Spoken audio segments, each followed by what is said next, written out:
Hello बच्चा लोग, हाय, how are you, क्या हाल चाल। Very good morning to you. और मैं आपका कोच मेंटर वाई के त्रिपाठी फ्रॉम वाई के त्रिपाठी क्लासेस कोलकाता एक बार फिर आपके सामने एमसीक्यू सीरीज का एक नया वीडियो लेकर आया हूं। और उस नए वीडियो में हम पढ़ेंगे अकाउंटिंग स्टैंडर्ड या फिर इंड एएस यानी इंडियन अकाउंटिंग स्टैंडर्ड या फिर आईएफआरएस का एमसीक्यूज पढ़ेंगे सारा का सारा। ठीक है, तो उन सभी एमसीक्यूज में मैं आपको सारे के सारे एमसीक्यूज कराऊंगा और थोड़ा थोड़ा बताता भी रहूंगा, कुछ ना कुछ। ठीक है, तो चलो, सबसे पहले जो पहली बार इस वीडियो को देख रहे हैं, आप जो भी देख रहे हैं, सबसे पहले उनका बहुत बहुत धन्यवाद। थैंक यू सो मच बच्चा लोग, आपने ये वीडियो देखा। और दूसरी बात, अगर वीडियो देख लिया है तो वो बगल में सब्सक्राइब बटन है, उसको प्रेस करने का, हाँ, अपनी उंगली इस तरह अपने फोन पे ले आइए, सब्सक्राइब बटन पर प्रेस करिए और सब्सक्राइब करिए चैनल को। और please please please please please all वाला ऑप्शन जो है नोटिफिकेशन में ऑन कर देना, ताकि वाईकेटीसी फैमिली की सभी बातें आप आराम से घर बैठे सुन पाए। ठीक है, thank you so much for doing this, आपने कर दिया, थैंक यू सो मच, इधर दिल से धन्यवाद है। और प्लीज लाइक कर देना, वीडियो को लाइक करने से पता चला कि आपने वीडियोस देखा है, अटेंडेंस आपकी है। अटेंडेंस के लिए प्लीज लाइक कर देना, थैंक यू सो मच। आगे चलते हैं और हम वीडियो को स्टार्ट करते हैं बिना समय गवाए, क्योंकि आपका समय कीमती है। अकाउंटिंग स्टैंडर्ड का एमसीक्यू चल रहा है हमारा, अकाउंटिंग स्टैंडर्ड का। आइए,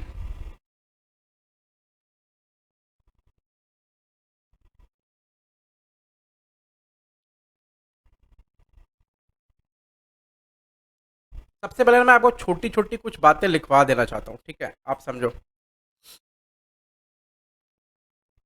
तीन चार बातें। अच्छा, मैं इसके साथ साथ ही कर लूंगा बातें, वो कोई दिक्कत नहीं। आइए जरा, चलिए। International accounting standard are prepared by whom? International accounting standard are prepared by international accounting standard committee. मैं यहाँ लिखता हूँ, इसका नाम है इंटरनेशनल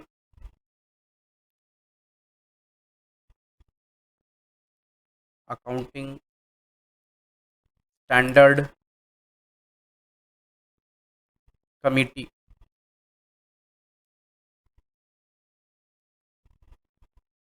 ठीक है, इसका गठन कब हुआ था? 1973 में फॉर्म हुआ था।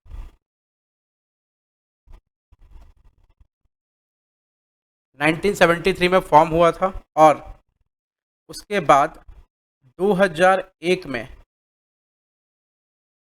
ये रिप्लेस हो गया और बना IASB, जिसका नाम है इंटरनेशनल अकाउंटिंग स्टैंडर्ड बोर्ड। ठीक है, इंटरनेशनल अकाउंटिंग स्टैंडर्ड बोर्ड, इसका नाम है इंटरनेशनल अकाउंटिंग स्टैंडर्ड बोर्ड। ये पूरा का पूरा आप ऐसा लिख लो अच्छे से। ठीक है, एक चीज़ मैं और इसमें डाल देता हूँ, जो IASC है वो 1973 से लेके 2001 तक था। ठीक है, और उसके बाद और चीज़ लिखो, मैं नीचे ही लिखवा देता हूँ, सब इसमें ही थोड़ा थोड़ा करके मैं लिखवाता हूँ, आप लिखो। याद रहेगा? अच्छा, हाँ ठीक है,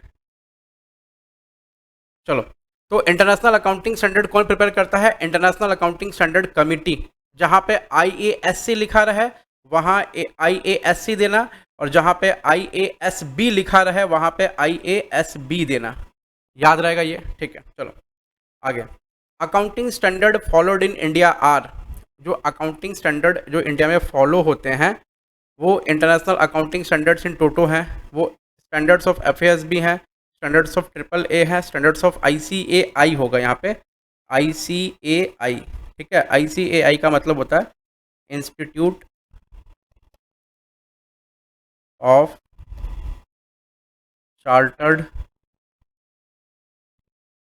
accountants of India, institute of chartered accountants of India.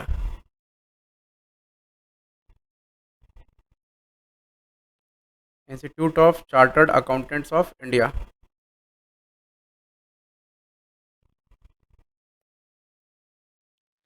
International accounting standard committee is formed in, कब फॉर्म्ड हुआ देखो यहाँ लिख दिया मैंने, 1973 में। ओह, यहाँ 1973 देंगे, आगे बढ़ेंगे। Next 95 number question. Indian accounting standards are prepared by, Indian accounting standard कौन प्रिपेयर करता है? जिसको हम लोग इंड एएस बोलते हैं। जिसको हम लोग क्या बोलते हैं? Ind AS. वो कौन प्रिपेयर करता है? वो प्रिपेयर करता है आईसीएआई। ठीक है। Indian accounting standard is related to depreciation accounting as. देखो, ना ये है, ना ये है, ना ये है। इंड एएस 16 जिसका नाम है property, plant and equipment, equipment. ठीक है। इसका शॉर्ट फॉर्म है पीपीई, शॉर्ट फॉर्म है पीपीई। क्योंकि इस चैप्टर में ना आपको मैं लिखवा देता हूँ ताकि आपको और एक्स्ट्रा क्वेश्चन अगर कहीं से आए तो आपका काम हो जाए इजीली। आइए नेक्स्ट। इसमें इसका आंसर जो है ये है, दिस वन, ये वाला आंसर है इसका, इंडिया 16, ये आंसर है। Valuation of inventory is included in the Indian accounting standard is, यहाँ पे AS2 लिखना है आपको, AS2 लिखना है। ठीक है। AS6 बोल करके कुछ नहीं है, याद रखना। AS9 है revenue recognition, revenue recognition. AS2 है इन्वेंट्री पर। AS1 है disclosure of accounting policy, of accounting policy, accounting policy. ठीक है। 98 number question. Indian accounting standard related to accounting for fixed asset is Ind AS 16। ठीक है। और इसका नाम क्या है? पीपीई नाम है, मैंने ऊपर लिखा हुआ है, आप याद रखना है इसको। पीपीई, पीपीई नाम है, इसको मैंने ऊपर लिखा, उसको याद रखना। ये इसका नाम फिक्स्ड एसेट वाला नहीं है, वो फिक्स्ड एसेट से रिलेटेड अकाउंटिंग स्टैंडर्ड जो है उसका नाम है इंड AS 16 और वो पीपीई है। और एक बात और याद रखो, AS जो है ना वो AS नंबर 10 है। ठीक है। मतलब इंड AS 16 होगा और AS नंबर होगा 10। फिर से बोल रहा हूँ, इंड AS 16 है, AS नंबर है 10। IFRS made mandatory in India from 1 अप्रैल 2010। यहाँ लिख लो बगल में, सेबी ने सम कंपनीज के लिए किया था। मतलब सेबी बोला था कि कुछ कंपनीज को IFRS फॉलो करना पड़ेगा, वो 2010 से। अब IFRS फॉलो इंडिया में नहीं होता, हमारा खुद का AS है जिसका नाम है Ind AS। Question number 100, number of IFRS issue till date. सुनो ना, इसमें ना आप आंसर ना 13 मार्कर आना। ठीक है। एग्जाम के लिए,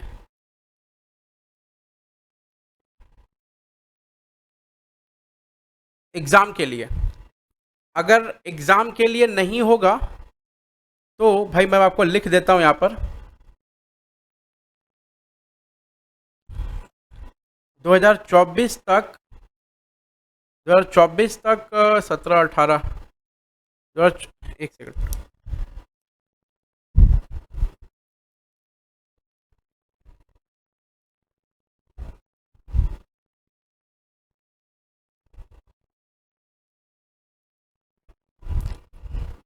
दो 2024 तक 19 जो है IFRS इशू हो गया। 2024 तक 19 IFRS इशू हो गया। ठीक है, याद रखना ये बात। लेकिन एग्जाम के लिए आप कौन सा करके आएंगे? ये वाला करके आएंगे एग्जाम के लिए, फॉर एग्जाम ओनली। ठीक है। Next,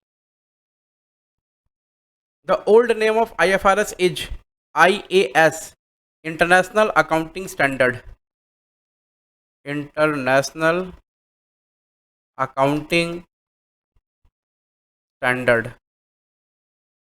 international accounting standard old name है IFRS का। ठीक है, याद रहेगा ये बात आपको। नाउ IAS वर इशूड बिटवीन, देखो ना IAS इशू कौन करता था? IASC। ठीक है। तो वो 2001 में ना बंद हो गया। यहाँ मैंने लिखा था, देखो कहाँ गया वो क्वेश्चन, देखो ये लिखा, वो 2001 में बंद हो गया।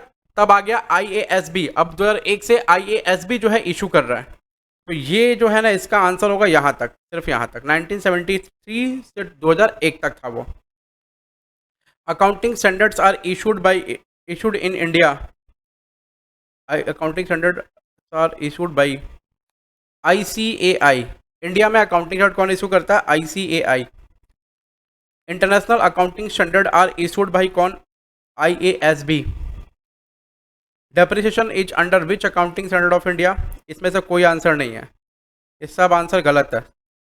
आप लिखेंगे क्या? AS10, उसका भी नाम क्या है? PPE, ठीक है। और इंटरनेशनली अपना जो इंडिया में बनाया गया है उसका नाम है इंडिया 16, उसका भी नाम है PPE। उसी में इन दोनों में क्या है? इन दोनों में एसेट और डेप्रिसिएशन दोनों के लिए सब कुछ है, ठीक है। एसेट और डेप्रिसिएशन दोनों के लिए सब कुछ लिखा हुआ है। Which institution is responsible in India to implement accounting standards? Sir, institute of chartered accountants of India, that is ICAI। आइए next question. Which accounting standard of India indicate the valuation of inventory? थोड़ी देर पहले बताया था मैंने, AS number 2। Indian accounting standards are issued by कौन?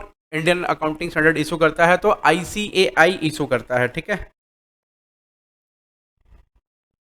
Institute of chartered accounts of India. और इसमें ना ASB है, ASB अकाउंटिंग स्टैंडर्ड बोर्ड। तो ICAI का ASB मतलब अकाउंटिंग, ये छोटा में लिख देता हूँ मैं, अकाउंटिंग, अरे यार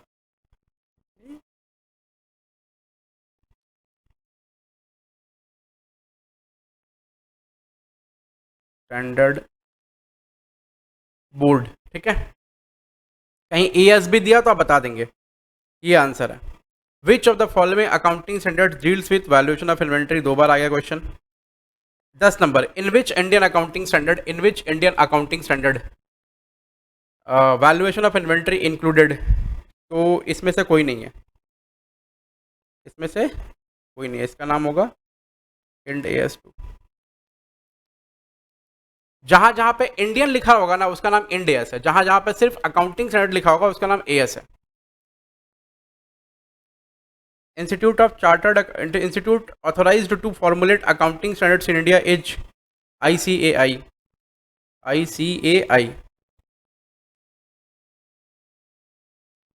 eight present existing number of accounting standards in India are, सुनो ना, एग्जाम के लिए, ओनली एग्जाम,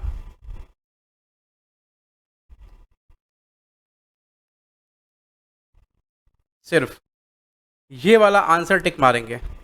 वैसे मैं आपको बता दूं कितना है, 1 2 3 4 5 6 नहीं है, 7 9 10 11 12 13 14 15 16 17 18 19 20 21 22 23 24 25 26 27 28 29, बस इतना ही है। तो कितना हो गया ये? 1 2 3 4 5 6 7 8 9 10 11 12 13 14 15 16 17 18 19 20 21 22 23 24 25 26 27, 27 इन नंबर्स है करंट में, ठीक है। पहले ना 30 31 32 था, ये था, अब हट गया, ठीक है। तो एग्जाम के लिए लेकिन आप 32 लिख देंगे, नहीं तो वो काट देंगे। लेकिन मेरे को लगता है कि सही आंसर जो है 27 इन नंबर्स और मैक्सिमम 19 तक आना चाहिए, 29 तक आना चाहिए।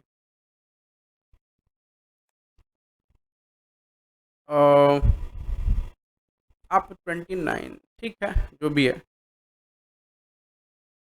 IFRS जो होता है ना प्रिंसिपल बेस्ड होता है, याद रखना।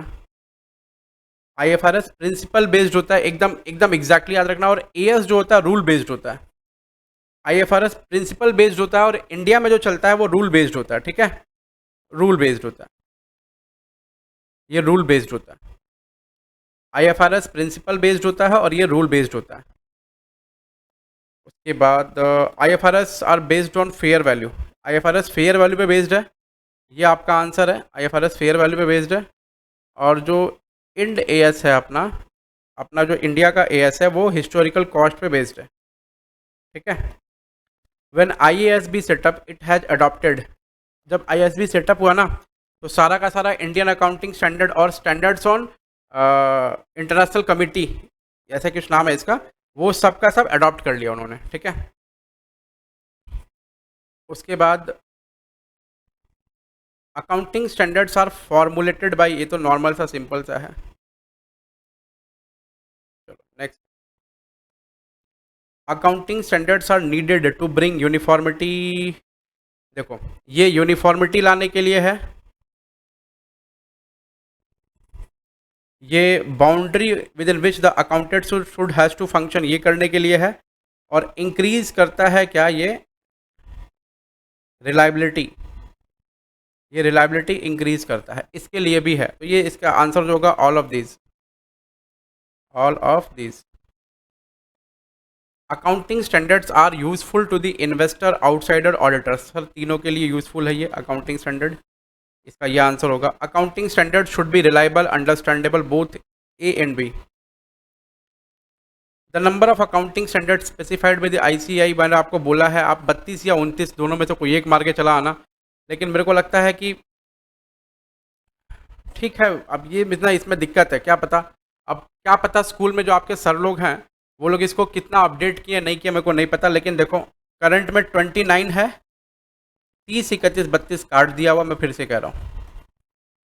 तो डिपेंड करेगा कि क्या करना चाहिए उस पर, स्कूल कैसे इसको डील करता है, क्योंकि ये स्कूल से रिलेटेड इशू है, नहीं तो मैं आपको क्लियर कट बता देता कि ऐसा ही करना आपको। Adoption of accounting standard mandatory for companies, companies को मैंडेटरी है अकाउंटिंग स्टैंडर्ड अडॉप्ट करना। 124 number question, accounting standard 10 relates to accounting for fixed asset, जिसका नाम क्या है बच्चा लोग, PPE। तो थोड़ा सा लॉन्ग वीडियो हो गया, थोड़ा सा आराम से पढ़ा है मैंने, क्वेश्चन ही बहुत सारे थे, 124 तक के क्वेश्चन थे। तो आज के लिए बस इतना ही, शुक्रिया, फिर मिलते हैं अगली क्लास में, तब तक अपना ख्याल रखें, बाय, गुड नाइट। और प्लीज़ प्लीज़ प्लीज़ ये सारा का सारा क्वेश्चंस आप कर लेना।